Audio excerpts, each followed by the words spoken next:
Olá, pessoal, tudo bom? Eu sou o professor Maurício Pimentel e se você está vendo esse vídeo é provavelmente porque é meu aluno em trabalho de conclusão de curso ou a gente está procurando escrever um artigo juntos, né? Eu vou procurar aqui comentar com vocês, né, como é que qual é a estrutura de um artigo científico, quais são as partes que existem e o que é esperado de ter em cada parte, tá? Então, basicamente, um artigo ele é composto por 5 seções, né?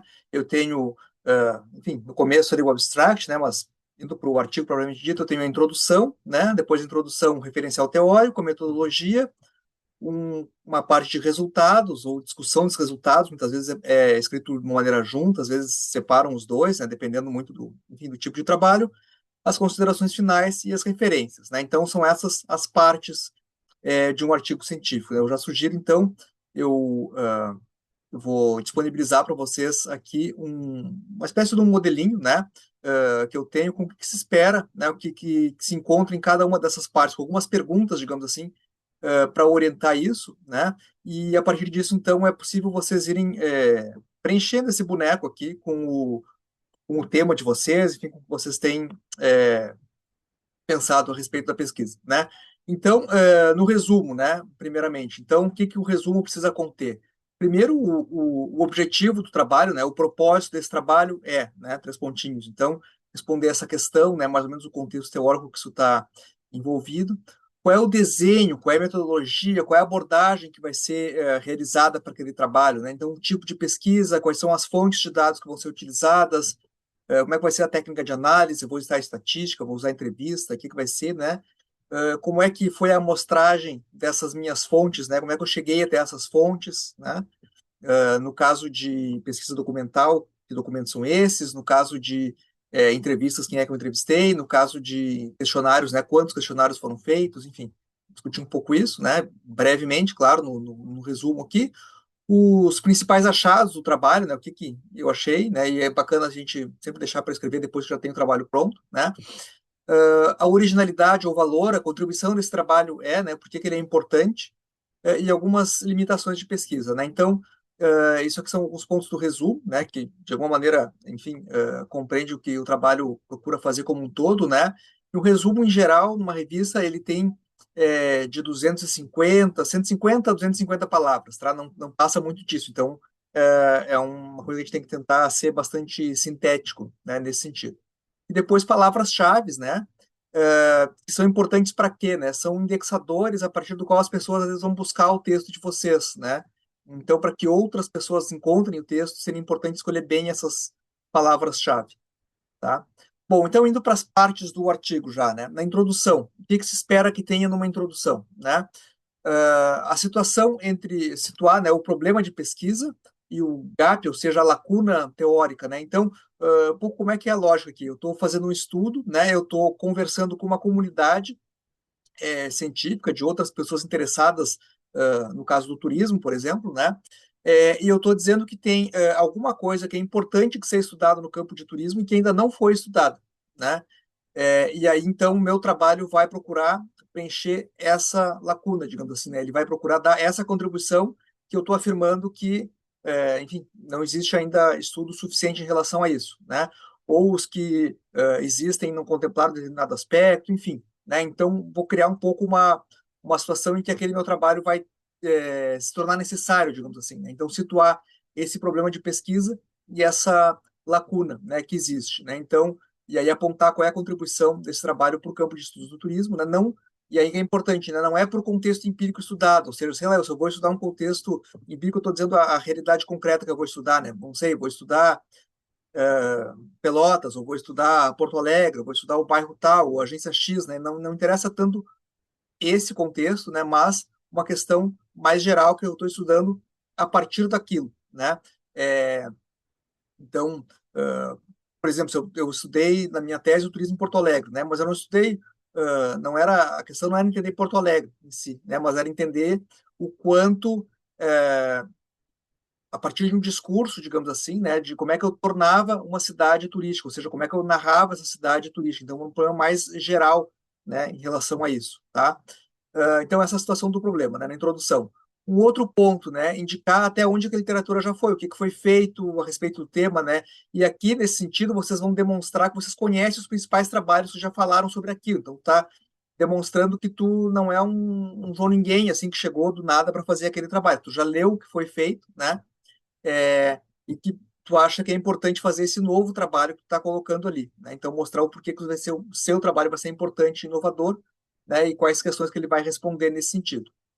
Então, né, basicamente a introdução é isso, e a partir disso, então, colocar, né, os objetivos do trabalho, o que, que se pretende fazer, como que isso vai ser feito, né, brevemente, a questão da metodologia, o que se espera de contribuições, e aí no final, então, delinear para o leitor a estrutura do artigo. Né? Bom, dessa introdução vai ter a sequência, um referencial teórico sobre tal tema, depois a explicação da metodologia, os resultados e as considerações finais. Tá? Em geral, é isso. Então, a introdução uh, é basicamente isso, né? Depois, em relação ao referencial teórico, né? O referencial teórico, então, o que vocês vão procurar fazer? Vão demonstrar que vocês conhecem o que já foi escrito sobre aquele assunto, né? Mostrar para a audiência que vocês são, de alguma maneira, um especialista naquele tema que vocês estão propondo fazer esse estudo, né? O referencial teórico, ele, de alguma maneira, ele tem que contemplar aqueles pontos que são importantes para entender o problema que vocês estão respondendo no artigo, né? Nada mais do que isso. Então, não precisa ficar enchendo linguiça no referencial teórico, colocando coisas a mais ou conceitos a mais do que precisa. É só aquilo que é necessário para entender o problema que vocês estão pesquisando. Né? Não precisa ir lá desde sei lá, do Grand Tour, como surgiu o turismo no mundo, né? Não, é uma coisa bem específica do problema de vocês, certo? E tem várias maneiras de organizar esse referencial teórico, né? Eu posso fazer um desenvolvimento cronológico, eu posso fazer um desenvolvimento temático, né? Enfim, aí é uma questão de estrutura narrativa, né? De como vocês vão argumentar essa, essa questão, né? Em relação à metodologia, tá? Na metodologia, então, quais são os pontos que tem que contemplar, digamos assim? O tipo de pesquisa, né? E aí tem um livro do Gil, do Antônio Gil, né? Que é como elaborar um projeto de pesquisa em que, em geral, tem uma versão nas bibliotecas e tem uma versão eletrônica também na minha biblioteca, né? Em que ele fala os diferentes tipos de pesquisa, né? Se é uma pesquisa exploratória, se é uma pesquisa descritiva, né? Se é uma pesquisa que está procurando confirmar alguma hipótese, enfim, né? Vou comentar sobre isso, tá? Depois, né? Vou recapitular brevemente o que eu procuro fazer, né? Na minha pesquisa, e explicar então como é que eu vou atingir isso. Então, determinado, né? Eu tenho que ter essa coerência entre o que eu procuro, enquanto objetivo do trabalho, e como que eu vou atingir isso, né? E aí vocês vão explicar como vocês vão fazer para atingir, para descobrir essa coisa que vocês não sabem ainda, né? E é interessante vocês fazer uma figura, né, de como é que isso funciona. Então aqui eu dei um exemplo para vocês de um texto que eu fiz em que eu estava pesquisando, né, a questão dos fundos de BNDES, do Fungetur, enfim, né, esses fundos de financiamento para empresas turísticas, como é que é a distribuição desses fundos, né? Então fiz aqui as etapas, né? Uma pesquisa bibliográfica documental no começo, depois organizei e validei esses dados, né? Consolidei os dados em nível municipal e estadual, e aí fiz uma estatística descritiva disso, né? E aqui depois, então, as diferentes hipóteses, né? Esses Hs aqui, as hipóteses que eu falei, e aqui são as hipóteses. Ó, as contribuições dos fundos estão distribuídas de uma maneira uniforme, existe uma distribuição uniforme dos recursos entre os fundos, e aqui as diferentes coisas que eu queria pesquisar, né? Então, esse desenho, digamos assim, ele ajuda, né, o leitor a entender esse quadro geral, um pouco uma espécie de um mapa, assim, né, que o leitor pode ver para onde vocês estão querendo navegar, certo? Uh, então, feito isso, né, vocês vão depois, a partir desse mapa mesmo, né, descrever o que vocês fizeram, né, o que vai ser feito, né? E aí nisso vão apresentar o conjunto dos dados, por exemplo, eu fui estudar esses fundos, né, eu apresentei o que era cada fundo, como é que foi cada base que eu estudei, né, onde é que ela estava disponível, enfim, né, quais eram as abrangências de ano, de limitação, por que que eu escolhi isso, né? Essas decisões relativas à amostragem, né? Tanto a amostragem, quando eu estou trabalhando com pesquisa quantitativa, como qualitativa também. A diferença é que na qualitativa vale mais um pouco essa diferença de pontos de vista, né, dos sujeitos. Vou explicar as técnicas de análise que eu utilizei e descrever esse processo de pesquisa, né? Bom, em relação aos resultados, tá? Então, os resultados é importante ter um primeiro parágrafo que vai introduzir como que esses resultados vão ser apresentados, né? Um pouco isso de situar o leitor para onde é que ele vai passar, né? De não ir diretamente já falando o que eu encontrei, né? Mas ter um pouco essa introdução, digamos assim, essas diferentes, enfim, para ele saber onde é que está navegando, né? E aí vocês vão contar uma história, né? E que vão explicar na ordem mais lógica, ou não necessariamente. E aí é importante que não necessariamente a ordem que vocês encontraram as coisas, né? Ou uma ordem cronológica, mas é a ordem que fique mais fácil, digamos assim, de narrar esses resultados de vocês, né?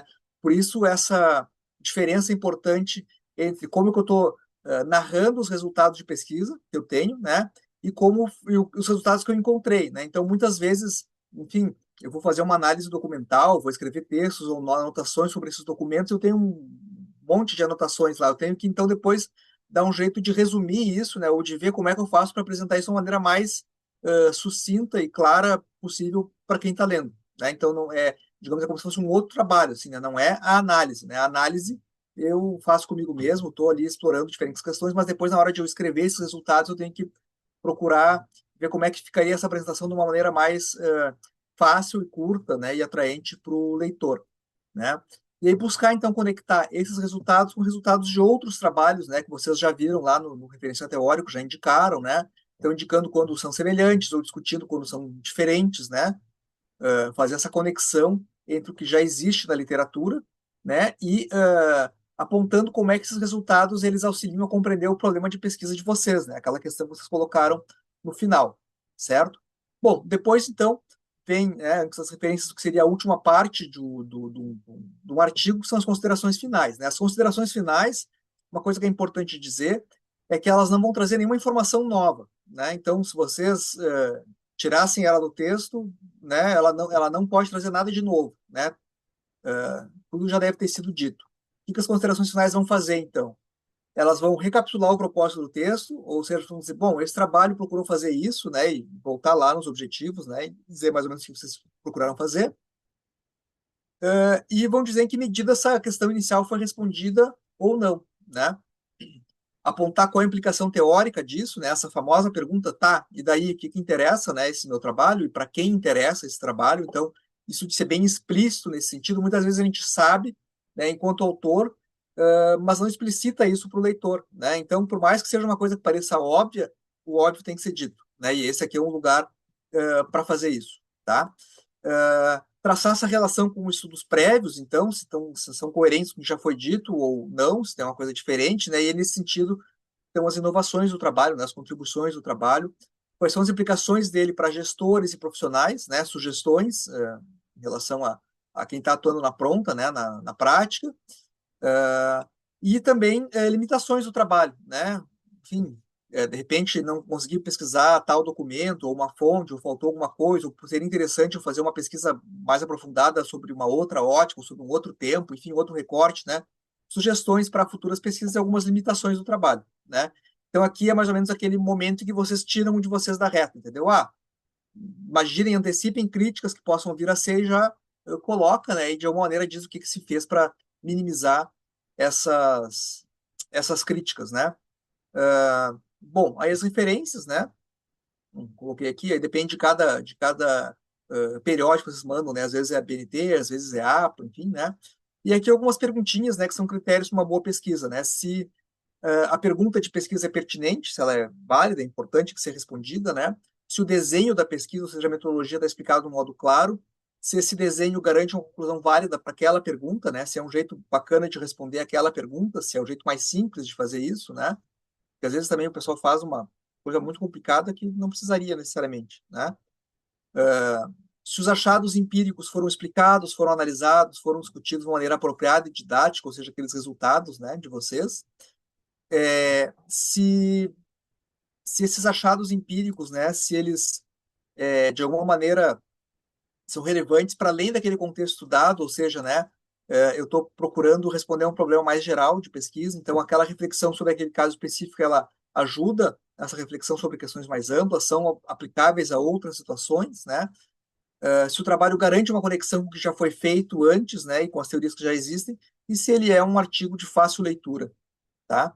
Então, acho que basicamente é isso. Eu vou gravar um outro videozinho agora procurando ver com vocês essas perguntas, né, num texto que eu escrevi, tá? Não que seja um modelo de artigo, enfim, mas um texto como eu tenho mais conhecimento, digamos assim, eu posso mostrar para vocês onde estão isso, né? E uma outra questão que também acho que é interessante comentar né, é que isso daqui pode ser usado como um guia não só para escrita de vocês, né, mas também um guia para leitura. Então, um exercício que é bastante interessante de se fazer é pegar um artigo que tem a ver com o tema de vocês, né, no referencial de vocês, e procurar ver como é que ele responde a essas determinadas questões aqui. Tá certo? Então, muito obrigado. Até logo.